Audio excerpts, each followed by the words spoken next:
I made sure to get my Tim Hortons to hype me up for this video, because coffee, but also I really miss Tim Hortons. Hi, I'm Rye, and we're in Canada again. So obviously I meant to film something the last time I was here in December, but I didn't, so we're gonna film it now because I'm officially halfway through my 2-week quarantine here in Canada, and I thought what better to pass the time than to make a YouTube video about crossing the border when it's closed. I think it's important to mention that I am by no means an international travel specialist and that you should refer to any official sources of information should you intend to travel at this time. So the reason I'm able to be here today is because back in October of 2020, Canada opened their borders to extended family members who are at least staying for 15 days and already meet existing requirements. So there are a couple different ways you can come in as an extended family member. Obviously, I am here in an exclusive dating relationship, so is that what it's called? So there's official language here that I'm not gonna remember, so I'm gonna read it verbatim here. If you are directly connected to the Canadian citizen or permanent resident, you can be exempt if you have been in an exclusive dating relationship for at least 1 year and have spent time in the physical presence of that person at some point during the relationship.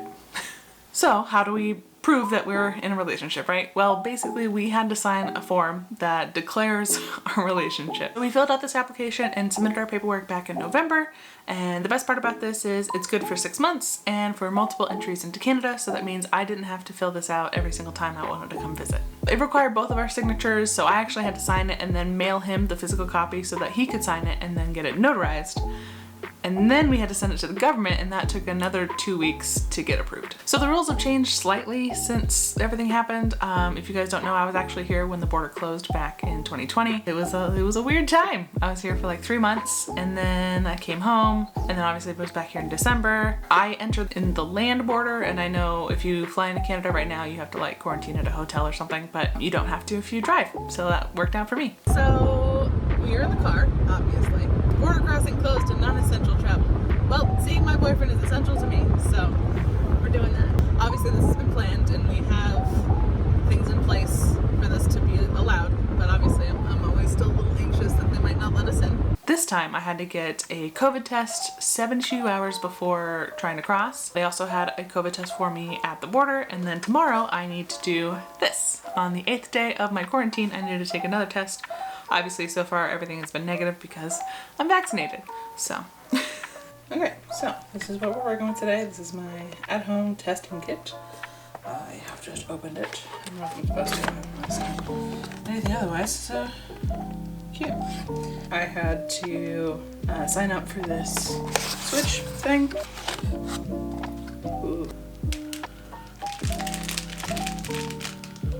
Okay, so there's now 91 people ahead of me. Let's get you started by confirming your name and date of birth. So N is the end that goes into your nose. That cannot touch anything aside from the inside of your nostril. All right, perfect. 1, 2, 3, 4, 5, 6, 7, 8, 9, 10, 11, 12, 13, 14, 15. Other side, please. 1, 2, 3, 4, 5, 6, 7, 8, 9, 10, 11, 12, 13, 14, 15. Perfect. Okay, so now that goes into the bio. And there should be a part where you... Yeah. Yes, perfect. Cool. Okay, cool. Okay? Awesome. Okay. Have a good day. Thanks, you too. Okay, so we are all set. I have taken my second test, and they're gonna come pick it up tomorrow. And then hopefully by Saturday I'll be out of quarantine, so I can actually go outside. Thankfully I don't have to shove that thing all the way up in my nose like the other tests I've had to take. And yeah, it was over nice and quick, so happy for that.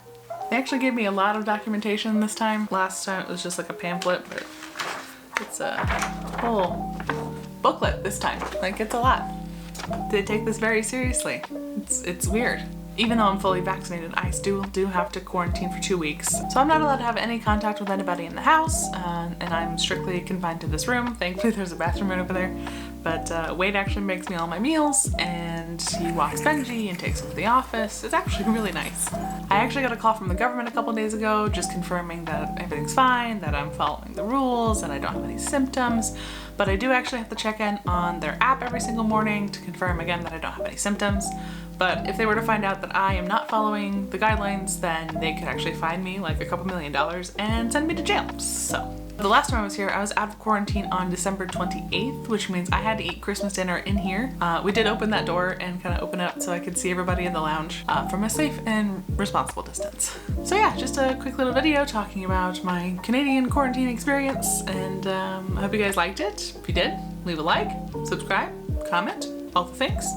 And next time you see me, I will be out of quarantine. So really looking forward to that, and I will see you guys real soon. Bye.